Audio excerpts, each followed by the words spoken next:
Il y a 3 ans, Mélanie et sa famille, composée de 6 enfants, cherchaient une grande maison pour accueillir la tribu. Un impératif, rester proche des écoles. Lorsqu'elle tombe sur cette maison découpée en appartements à Suresnes, elle se projette immédiatement. Étant à la tête d'une tribu recomposée de 6 enfants, nous cherchions à minima 7 chambres, ce qui est assez compliqué, sachant qu'on avait forcément des contraintes logistiques entre Boulogne et Suresnes. Lorsqu'on a visité cette maison, c'était un ancien petit immeuble composé de 3 appartements et d'une dépendance. On a tout de suite vu le potentiel et la possibilité, finalement, de réagencer cette ancienne maison de maître en véritable maison de famille. Pour transformer cet immeuble en maison de famille, ils font appel à l'architecte Marion Millet, qui a commencé par s'attaquer à l'extérieur. Ici, on est à l'avant de la maison et de la dépendance. Donc, à l'origine, il n'y avait absolument pas de rupture avec la rue. Donc, l'idée, ça a été de recréer un petit jardin à l'avant de la maison qui fait ça avant d'entrer à l'intérieur de la maison.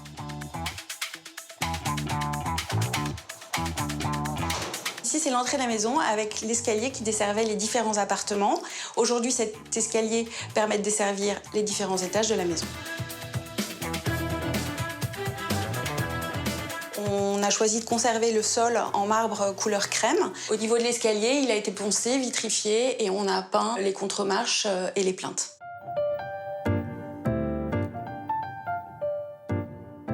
Ici, on est dans le salon, qui à l'origine était une pièce à vivre et une salle de bain.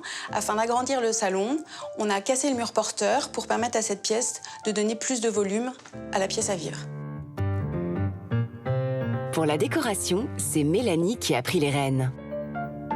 Donc j'ai voulu faire rentrer la nature dans notre maison. Donc c'est pour ça qu'il y a énormément de bouquets de fleurs séchées, par exemple. J'ai choisi un papier peint végétal. La tapisserie est également un rappel du végétal.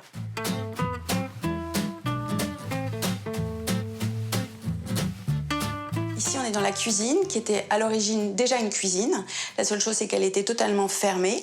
Donc on a cassé, encore une fois, un mur porteur pour ouvrir totalement le volume de la cuisine sur la salle à manger.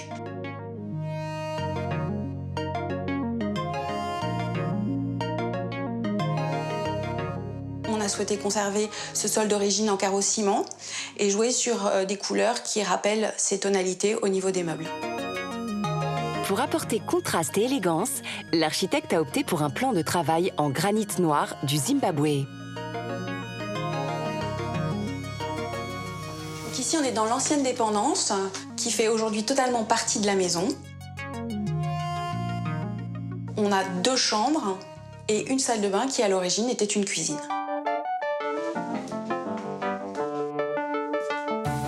Donc ici, on est au premier étage de la maison, qui à la base était donc un appartement constitué d'une salle de bain, d'une cuisine qui était dans cette pièce. Donc à cet étage, l'idée c'était de redistribuer l'espace pour permettre d'avoir 3 chambres à peu près identiques en termes d'espace et de créer une salle de bain.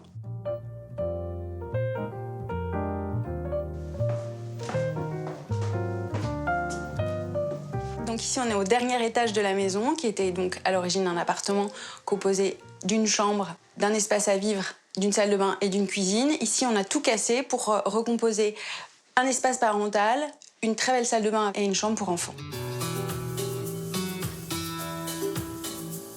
Donc la salle de bain a été agrandie pour pouvoir intégrer une grande douche à l'italienne. Au niveau des matériaux, on a repris les matériaux qui sont utilisés dans les autres salles de bain, à savoir un grès cérame de couleur gris anthracite, des carreaux ciment gris, noir et blanc.